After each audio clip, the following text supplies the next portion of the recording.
बिस्मिल्लाहिर्रहमानिर्रहीम। अस्सलाम वालेकुम। जिस वक्त आप ये वीडियो देख रहे हैं तो 12 फरवरी के दिन का आगाज़ हो चुका है, जुमेरात के दिन का। और आज का दिन इसलिए अहम है कि सोमवार को जो सिलसिला शुरू हुआ था और एक फिर मंगल को बड़ी डेवलपमेंट हुई। सोमवार को जस्टिस याहिया खान ने इमरान खान साहब के 13 केसेस समाअत के लिए मुकर्रर किए हुए थे। उनमें लतीफ़ खोसा साहब ने बार बार कहा कि इमरान खान से मुलाकातें नहीं हो रही, उनकी हेल्थ कंडीशन ठीक नहीं है और जस्टिस याहिया खान उस मामले को आगे नहीं बढ़ाना चाहते थे। मंगल तक ज़बरदस्ती वो मामला ले जाने में कामयाब हो गए लतीफ़ खोसा साहब। और सोमवार और मंगल के दरमियान एक बड़ी डेवलपमेंट ये हुई कि यूएन के 6 इदारों के नुमाइंदों के साथ जस्टिस याहिया खान की एक मुलाकात होती है। मंगल गैर मामूली एक चीज़ होती है। पहली मरतबा जब से इमरान खान नाहक कैद हुए 900 और तकरीबन को 20-21 दिन हो गए और उसके बाद से पहली मरतबा किसी भी वकील को अदालती नुमाइंदा मुकर्रर करके, और वकील भी वो जो इमरान खान का वकील है, उनको इमरान खान के सेल तक जाने की इजाज़त दी जाती है। इमरान खान को मिलने वाली सहूलियात के ऊपर रिपोर्ट देने की कहा जाता है।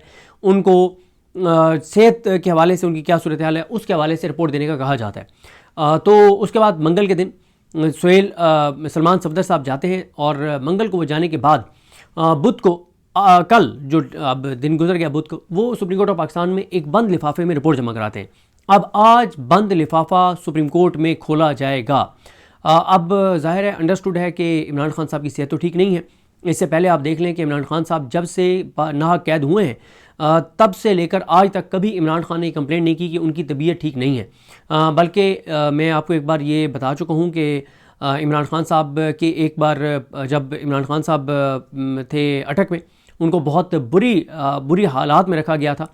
और जब फैमिली से इमरान खान साहब की बुशरा बीबी साहिबा से और वकीलों से जब पहली मुलाकात हुई तो इमरान खान साहब का फेस से वो बहुत डिस्टर्ब लग रहे थे और ज़ाहिर है उस वक्त काफ़ी उनको मेंटली टॉर्चर किया गया था। तो वकला ने पूछा इमरान खान साहब से कि खान साहब क्या आप के फेस से लग रहा है कि आप कई रातों से सो नहीं पाए? तो इमरान खान ने कहा कोई ऐसी बात नहीं है। वकला ने बुशरा बीबी साहिबा से कहा, उन्होंने पूछा तो पहले वो नहीं बता रहे थे। उन्होंने कहा कि फिर उन्होंने बहुत ज़्यादा जब इसरार किया तो उन्होंने कहा ठीक है मैं बता देता हूँ, लेकिन ये बाहर ये बात नहीं करनी, यानी ये ना तासुर जाए कि मैं पता नहीं घबरा गया हूँ, मैं थक गया हूँ, मैं परेशान हो गया हूँ, तो इसलिए ये बात सख्ती से कह रहा हूँ कि ये बात बाहर नहीं जानी चाहिए। उस वक्त उन्होंने कहा था। ज़ाहिर है उस वक्त तो उसी वक्त ही गिरफ़्तार हुए थे, चंद दिन हुए थे। तो इमरान खान साहब ने बताया कि उनको जो है वो सारी रात उनको मेंटली टॉर्चर किया जाता है। उनके सेल के सामने ऐसे लोगों को खड़ा कर दिया जाता है जो ऊंची ऊंची आवाज़ें लगाएं, बातें करें और मेंटली मुझे टॉर्चर करें। और लाइटें मेरे सेल में बहुत ज़्यादा कर दी गई हैं और उस वक्त की जो मौसम की कंडीशन थी उसके हवाले से ऐसी जो है वो रुकावटें खड़ी की गई जिससे मुझे मैं टॉर्चर हूँ और मैं तकलीफ़ महसूस करूँ। तो उन्होंने कहा कि मुझे इन्होंने कई दिनों से सोना नहीं दिया और बहुत ज़्यादा इन्होंने मुझे मेंटली टॉर्चर किया, लेकिन ये बात बाहर नहीं जानी चाहिए। इमरान खान साहब ने इसलिए ये बात कही कि कहीं ऐसा ना हो कि एक तासुर जाए कि इमरान खान तो घबरा गया। उसके बाद कभी इमरान खान ने ये नहीं कहा कि मुझे हॉस्पिटल लेकर जाओ, कभी नहीं कहा कि मेरे प्लेटलेट्स गिर गए हैं, कभी नहीं कहा कि मेरा ये मसला है, और हमेशा यही बाहर खबर आई है कि वो मुकम्मल तौर पर फिट हैं। और आप इमरान खान साहब के जो डॉक्टर्स हैं, जब वो इमरान खान साहब के चेकअप के लिए गए तो बाहर आके उनके तमाम वीडियो पैगामात मौजूद हैं जिसमें उन्होंने कहा कि अल्हम्दुलिल्लाह इमरान खान मुकम्मल तौर पर फिट हैं। और जितनी वो एक्सरसाइज करते हैं और जितने वो मजबूत आसाब के, और जिस तरह से जेल से जो खबरें आती हैं कि जो उनका अल्लाह ताला पे यकीन और तवक्कुल है, तो उसके बाद ज़ाहिर है कोई ऐसी खबर नहीं आई। लेकिन फैमिलीज़ फिर अचानक क्या होता है कि इमरान खान साहब की 2 दिसंबर से मुलाकातें बंद की जाती हैं। उसके बाद अचानक असदुल्ला खान साहब ये खबर ब्रेक करते हैं कि इमरान खान साहब को पिम्स लाया गया। उसके बाद एक भौचाल आता है और फिर हुकूमत इसकी तस्दीक कर देती है। और इमरान खान साहब के डॉक्टर्स उस दिन से मुसलसल कह रहे हैं कि एक तो इमरान खान साहब के जो टेस्ट किए गए हैं उनकी रिपोर्ट नहीं दी गई कि कौन से टेस्ट हुए हैं, फिर जो इंजेक्शन लगाया गया है वो कौन सा लगाया गया है, किस डॉक्टर ने लगाया, और फिर डायग्नोज अब तक नहीं हो सका कि वो जो क्लॉटिंग है उनकी वेन में, वो क्लॉटिंग की वजह क्या है। खुदा न खास्ता ब्लड प्रेशर है, कोई और इशू है, वजह डायग्नोज नहीं हो सकी, वो इंपॉर्टेंट है। बार बार इमरान खान साहब के डॉक्टर्स कह रहे हैं और इमरान खान साहब के तक उनके डॉक्टर्स को एक्सेस नहीं दी जा रही। तो इसलिए फिर ये एक बड़ी डेवलपमेंट थी। इस दौरान महमूद चकजई साहब, अल्लामा राजा नासिर अब्बास साहब, सलमान कुराजा साहब, सुहेल अफरीदी साहब, अरकान असम्बली, ये सब सुप्रीम कोर्ट ऑफ पाकिस्तान जाते हैं, दबाव बढ़ाते हैं और उसके बाद फिर ये केसेस लगते हैं और ये सारी चीज़ हो जाती है। अब से चंद घंटे बाद, तकरीबन जब मैं ये वीडियो रिकॉर्ड कर रहा हूँ तो अब से तकरीबन 9 घंटे बाद ये बंद लिफाफा खुलेगा और इसमें 7 सफ़ात में मुश्तमिल जो सलमान सफदर साहब ने रिपोर्ट दिया है वो पढ़ी जाएगी। उसमें ज़ाहिर है ये सारी चीज़ें तो होंगी कि उनकी बहनों से काफ़ी अर्से से मुलाकात नहीं करवाई जा रही, पॉलिटिकल लोगों से नहीं करवाई जा रही, उनको वहाँ पे अखबार नहीं मिल रहा, उनको टीवी नहीं मिल रहा, उनको और सहूलियात नहीं मिल रही, बुशरा बीबी और इमरान खान साहब की रेगुलर मुलाकातें जो कानून के मुताबिक हैं वो नहीं होती, ये सारी चीज़ें, उनके केसेस नहीं लगाए जा रहे, उनके क्या ये सारी चीज़ें होंगी। लेकिन सबसे इंपॉर्टेंट ये है कि उनकी आंख के हवाले से, क्योंकि जो मंगल को बुशरा बीबी साहबा ने पैगाम भेजा वो बहुत तशवीशनाक था। उन्होंने इमरान खान साहब की पार्टी को, फैमिली को ये पैगाम भेजा है कि सब बात छोड़ दें, सब काम छोड़ दें, सिर्फ एक चीज़ पे फोकस रखें कि खान साहब का उनकी फैमिली की मौजूदगी में, उनके ज़ाती मौलजीन की मौजूदगी में ट्रीटमेंट होना चाहिए, क्योंकि उनकी आँख का जो मसला था वो ठीक नहीं है। और फिर ज़ाहिर है ये आप मुख्तलिफ डॉक्टर से सुन चुके हैं कि इन्वायरमेंट बड़ा मैटर करता है, माहौल बड़ा मैटर करता है। जो इमरान खान साहब की आँख का मसला है, देखें बार बार इस चीज़ को अलग अलग करके आपके सामने रखना पड़ता है क्लैरिटी के साथ कि इमरान खान साहब को खुदा न खास्ता कोई जानलेवा बीमारी तो नहीं है, अल्हम्दुलिल्लाह वो मुकम्मल तौर पे फिट हैं, सेहतयाब हैं। लेकिन आँख का जो मसला है वो ज़ाहिर है इसलिए परेशान कुन है कि खुदा न खास्ता उनकी एक आँख की बिनाई जा सकती है, तो वो मामला सीरियस है। आँख की बिनाई, आप देखें ना, अब मुझे या आपको खुदा न खास्ता बैठे बैठे धुंधला नजर आने लग जाए तो आप एक पैनिक में आ जाते हैं, अब फ़ौरन भागते हैं डॉक्टर के पास कि मुझे आँख से क्यों धुंधला नजर आ रहा है। आप एक मिनट नहीं बैठते, अब फ़ौरन डॉक्टर के पास जाते हैं। और यहाँ पे सूरत हाल सामने है कि 2 हफ्ते तक इमरान खान कंप्लेंट करते रहे और उनको ट्रीटमेंट उनका नहीं कराया गया। जब डॉक्टर को बुलाया गया तो उसने कहा कि फ़ौरन इनको हॉस्पिटल लेकर जाना पड़ेगा। उनको बहुत कहा गया कि आप यही करें, बताया गया कि उन्होंने कहा कि नहीं हॉस्पिटल में होगा। फिर उनको हॉस्पिटल लाया गया और 900 दिनों के बाद उनको हॉस्पिटल लाया गया। 900 दिन नाहक कैद के बाद उनको हॉस्पिटल लाया गया, इससे पहले कभी नहीं ऐसे हुआ। अच्छा, अब इस सारी सूरत हाल में आज का दिन इसलिए अहम है कि जब सुप्रीम कोर्ट के सामने ये चीज़ आ जाएगी कि इमरान खान साहब की आंख का मसला है तो सुप्रीम कोर्ट क्या करेगी। सुप्रीम कोर्ट इसके ऊपर कोई मेडिकल बोर्ड बना देगी और उस मेडिकल बोर्ड को कहेगी कि आप अपनी ओपिनियन दें, या सुप्रीम कोर्ट ऑफ पाकिस्तान जो है वो डायरेक्ट हुक्म जारी कर देगी कि इमरान खान साहब तक जो है वो उनके डॉक्टर्स को रसाई दी जाए, या सुप्रीम कोर्ट ये ऑर्डर कर देती है कि इमरान खान साहब को शिफा इंटरनेशनल या शौकत खानम या पिम्स वहाँ पे इमरान खान साहब को ले जाया जाए और उनका मुकम्मल चेकअप हो। क्योंकि देखें इस वक्त क्योंकि ये मामला इलाज का है तो फिर ज़्यादा यही समझ आती है कि हॉस्पिटल के हवाले से कोई अदालत जो है वो ऑर्डर देगी। और यही बात बैरिस्टर अकील मलिक ने भी अजमल जामी साहब के प्रोग्राम में कही है कि इमरान खान साहब को अगर डॉक्टर सजेस्ट करते हैं तो उनको किसी हॉस्पिटल ले जाने का हुक्म जारी हो सकता है। अच्छा, अब इसी दौरान जब ये बात पता चल चुकी है कि इमरान खान साहब की आंख का बड़ा सीवियर इशू है और पहले उसको मिस हैंडल किया गया और इमरान खान की जान से खेलने के मुतरादिफ है कि उनकी आंख की बिनाई से खेलने के मुतरादिफ है कि 2 हफ्ते तक वो कंप्लेंट करते रहे, उनका ट्रीटमेंट नहीं करवाया गया। तो अब ये किया गया जनाब, अब ये एक टाउट्स के जरिए एक नैरेटिव बनवाया जा रहा है कि डील हो गई है जी। यानी अब जब ये बात इस्टेब्लिश हो चुकी है कि उनकी जान के साथ खेला जा रहा है, उनकी आंख की बिनाई के साथ खेला गया, एक जुर्म किया गया, ये बहुत बड़ा जुर्म है जो किया गया कि उनको प्रॉपर सहूलियात नहीं दी गई, टाइम पर उनका इलाज नहीं कराया गया और अभी भी जो उनका इलाज कराया जा रहा है किसी को कुछ पता नहीं है, उनके ज़ाती मौलजीन को कुछ पता नहीं है, उनके डॉक्टर्स बहुत परेशान हैं। डॉक्टर आसिम यूसुफ वगैरह के हमें एक्सेस दी जाए, हम चेक करें कि इमरान खान का मेडिकली क्या ऐसा इशू है कि जिस वजह से क्लॉटिंग हुई है, तो वो नहीं है। तो एक टाउट के जरिए बयानिया बनवा दिया गया है कि कोई डील हो रही है। देखें, अब आते हैं हम इन चीज़ों के ऊपर। एक भूचाल भरपा है शहर इक़्तिदार में, आज की समात तो आम है और हो सकता है कि आज की समात में हो सकता है कि सोहेल आफरीदी साहब जो है वो भी आज की समात में आ जाएं, ये मुमकिन है। तो अब आज जो भी चीज़ होगी वो तो आप तक उस वक्त हम पहुंचा देंगे सुप्रीम कोर्ट में कि क्या हुआ है। लेकिन जो चीज़ें कुछ ऐसी हुई हैं जिस वजह से एक तासुर बन रहा है कि कुछ ना कुछ इस्टेब्लिशमेंट के रवैये में तब्दीली आई है, वो सारी चीज़ें मैं आपके सामने रखता हूँ कि क्यों इस्टेब्लिशमेंट के रवैये में तब्दीली कुछ नज़र आ रही है। अच्छा, इसके 3 पहलू हैं। पहला पहलू है कि क्या इस्टेब्लिशमेंट के रवैये में तब्दीली नज़र आ रही है, तो उसका जवाब है जी बिल्कुल नज़र आ रही है।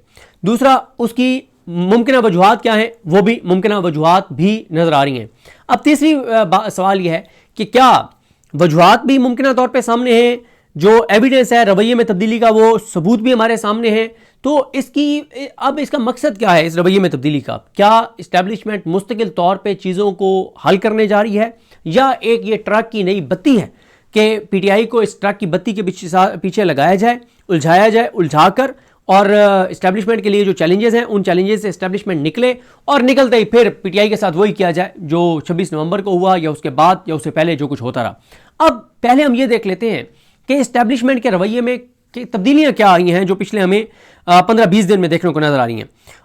अपोजिशन लीडर्स की तकर्री के नोटिफिकेशन, अगर कोई कहता है कि शहबाज शरीफ साहब जो हैं उन्होंने कहा है अयाज सादिक को और या अयाज सादिक ने अपनी मर्जी से नोटिफिकेशन किए हैं, तो ऐसा सोचने वाले को फौरी तौर पे किसी अच्छे न्यूरोसर्जन से रजू करना चाहिए, अपने दिमाग का सीटी स्कैन करवाना चाहिए, एमआरआई करवाना चाहिए। उसके दिमाग में ज़रूर कोई ना कोई मसला होगा। अगर कोई ये समझता है कि शहबाज शरीफ के हुक्म पर या अपना अयाज सादिक ने अपनी मर्जी से जो है वो नोटिफिकेशन कर दिए, तो ऐसा नहीं है, ये प्योरली इस्टेब्लिशमेंट का ही हुक्म था। अच्छा, दूसरा क्या हुआ, फिर एक DJSPR एक ब्रीफिंग रखते हैं, उसमें उन यूट्यूबर्स को भी बुलाया जाता है जो इस वक्त सिस्टम के नापसंदीदा हैं। हबीब अकरम साहब को भी बुलाया जाता है, राय साकिब खरल साहब जाते हैं, और बहुत असदुल्ला खान साहब जाते हैं, और हमारे बहुत से दोस्त जाते हैं, उसमें मुझे भी जो है वो बुलाया जाता है। तो ये भी एक गैर मामूली चीज़ थी कि इतने अरसे बाद उन लोगों को भी बुलाया गया जो कि जिनको गद्दार समझा जाता था। फिर क्या होता है कि वज़ीर-ए-आज़म जो हैं वो सोहेल आफरीदी साहब से मुलाकात करते हैं। अच्छा, सोहेल आफरीदी साहब तो चाहते थे कि वज़ीर-ए-आज़म से वो मिलें, अपने सूबे के अमन मान का मामला उनके सामने रखें, जो फंड्स का मामला रखें। वज़ीर-ए-आज़म ही नहीं मिल रहे थे, वज़ीर-ए-आज़म उनकी कॉल ही नहीं ले रहे थे, तो वज़ीर-ए-आज़म का मिलना ये एक बड़ी डेवलपमेंट थी। फिर उसके बाद सोहेल आफरीदी एपेक्स कमेटी का इजलास बुलाना चाहते थे। वर्बली उनको कहा गया कि अस्करी साइड से कुछ शख्सियात का कि वो उन्होंने इनकार किया कि वो नहीं आएंगी। फिर जब ये वज़ीर-ए-आज़म से मुलाकात होती है, उसके बाद एपेक्स कमेटी का इजलास होता है, उसमें तमाम कंसर्न शख्सियात आती हैं और बड़े अच्छे इन्वायरमेंट में वो एपेक्स कमेटी का इजलास होता है। उसके बाद सोहेल आफरीदी साहब ने कहा था कि उनको शुहदा के जनाज़ों में नहीं बुलाया जा रहा, और उन्होंने कहा कि आप किसी शहीद के जनाजे में खुद से नहीं जा सकते जब तक उधर से बुलाया ना जाए। जब बुलाया गया 2 बार तो मैं गया, तो उनको एक शहीद के जनाजे में बुलाया गया, वो जाते हैं, उस शहीद को कंधा देते हैं। उसके बाद वज़ीर-ए-आज़म जो है वो कहते हैं कि उन्होंने चकदेई साहब के पास, अपोजिशन लीडर के पास चैम्बर में आना है। वो खैर इसी हफ्ते या अगले हफ्ते मुलाकात हो जाएगी। फिर मुज़म्मिल असलम साहब की मुलाकात हो जाती है वज़ीर ख़जाना मोहम्मद औरंगज़ेब के साथ, उसी शहबाज शरीफ वाली मुलाकात के फॉलोअप के तौर पे। फिर मुज़म्मिल असलम साहब की हसन इकबाल साहब से मुलाकात हो जाती है। फिर बाबर सलीम सवाती साहब की अयाज सादिक से मुलाकात हो जाती है। फिर शहबाज शरीफ सोहेल आफरीदी साहब के मुतालिक एक पॉजिटिव बयान देते हैं। फिर अदातार जो हैं वो एक इंटरव्यू में सोहेल आफरीदी का शुक्रिया अदा करते हैं। फिर बुशरा बीबी साहिबा की अपनी फैमिली से मुलाकातें बहाल हो जाती हैं। फिर सुप्रीम कोर्ट सलमान सफदर साहब को इमरान खान के सेल तक रसाई देने का हुक्म देती है, उनको रसाई दी जाती है, वो 3 घंटे वहाँ पर गुजारते हैं। फिर उसके बाद एपेक्स कमेटी का जो इजलास हुआ था KP में, और उसके बाद उससे पहले जो वज़ीर-ए-आज़म से मुलाकात हुई थी, उसके फॉलोअप के तौर पर सोमवार या मंगल को कल परसों सोहेल आफरीदी साहब को कोर हेडक्वार्टर बुलाया जाता है उधर पेशावर, और वहाँ पे DGI भी होते हैं, वज़ीर दाखिला मोहसिन नकवी भी होते हैं, कोर कमांडर पेशावर भी होते हैं, और बड़ी अच्छी वहाँ पे डिस्कशन होती है। और उनके मुतालबे पे फैसला ये होता है कि फ़ौज मालाकंड से निकल आएगी, और उसके बाद सारे का सारा वहाँ पे इंतज़ाम सिविलियन हुकूमत के पास होगा, और तरक्याती प्रोजेक्ट के हवाले से कमेटी बनेगी जिसको हेड सोहेल आफरीदी साहब करेंगे। फिर PSL का उन्होंने कहा जी बिल्कुल पेशावर में मैचेस होंगे, PSL की जो ट्रॉफी है उसके शो होंगे पूरे KP में, ये सारी चीज़ें होती हैं। उसके बाद एक बताया जाता है कि पार्लिमानी लीडर जो है शाहिद खटक, उनका भी हम नोटिफिकेशन करने जा रहे हैं, ये बताया जाता है। उसके बाद आज क्या होता है कि DGSPR आज लाहौर में कल मिलते हैं सहाफ़ियों से, और वहाँ पे बकौल मंसूर अली खान साहब के कि वो सवाल करते हैं कि आप इमरान खान को सिक्योरिटी थ्रेट समझते हैं, उनको ज़हनी मरीज़ समझते हैं। तो उस पर DGSPR कहते हैं कि फ़ौज जो है वो तमाम पॉलिटिकल लीडर्स का एहतराम करती है, और वो यानी वो बात नहीं करते कि हम इमरान खान को ज़हनी मरीज़ समझते हैं, सिक्योरिटी थ्रेट समझते हैं।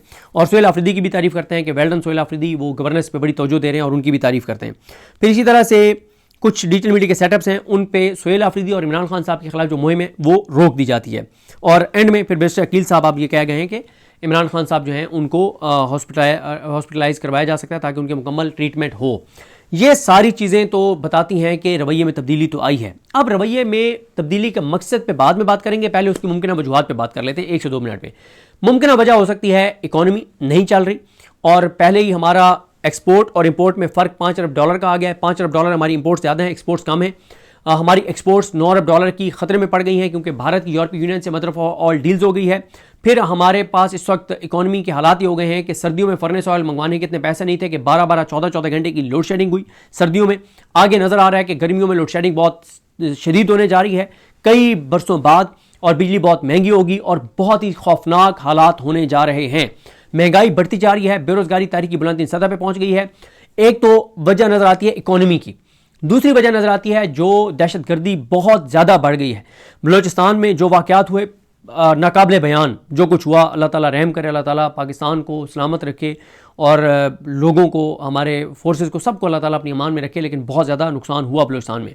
फिर KP में दहशतगर्दी के वाक़यात बढ़ना शुरू हो गए हैं क्योंकि पहले सर्दियाँ थी, सर्दियों में एक बॉर्डर के ऊपर इतनी जो है वो बर्फ़ पड़ी होती है, मुश्किल होता है। अब जैसे जैसे मौसम खुलेगा और गर्मियों की तरफ जाएंगे तो इसके चांसेस हैं कि दहशतगर्दी बढ़ेगी। कल ही केपी में डी खान में 4-5 पुलिस के जवान शहीद हो गए हैं और खुदा न खास्ता ये वाक़यात बढ़ने के ख़तरात हैं। यहाँ पे सानिया इमाम बारगाह तरलई हो गया, तो अब वाज़े तौर पे पहली बार हुकूमत पाकिस्तान इसको ऑन रिकॉर्ड कहना शुरू कर दिया है कि जो कुछ बलूचिस्तान में हो रहा है इसके पीछे इसराइल है।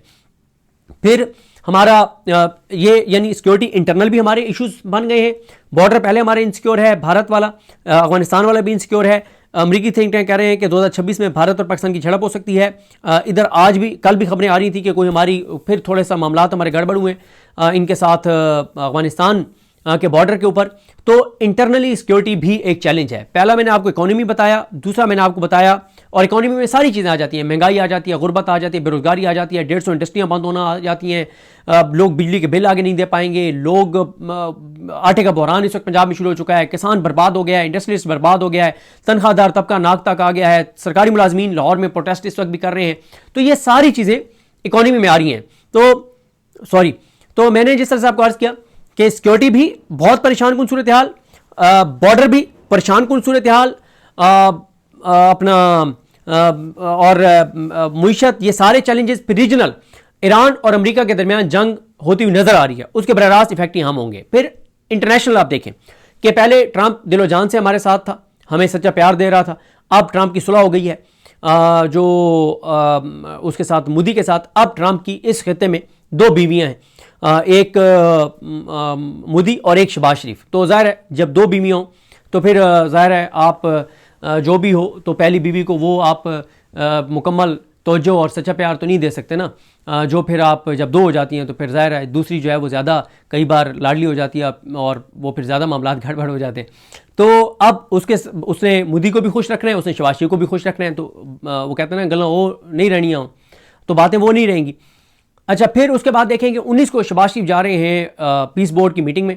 अभी से एक नैरेटिव शुरू हो गया है कि शहबाज शरीफ और नेतन्याहू हो सकता है एक ही उसके ऊपर टेबल पे बैठे हों, एक ही स्टेज के ऊपर बैठे हों, या कोई ना कोई इसराइल का नुमाइंदा, वो भी एक हुकूमत के लिए बड़ा चैलेंज है। फिर नजम सेठी ये इशारा दे रहे हैं कि ट्रंप जो है वो हमसे फौज भेजने की फरमाइश करेंगे, वो हम कर नहीं सकते, तो फिर उसके बाद हमारी शामत आ जाएगी। ये नजम सेठी तासुर दे रहे हैं। तो यूएई $1 डॉलर वापस मांग रहा है, सऊदी अरब यूएई आपस में उनकी चपकलिश चल रही है, उसमें भी हम इफेक्टिंग हैं।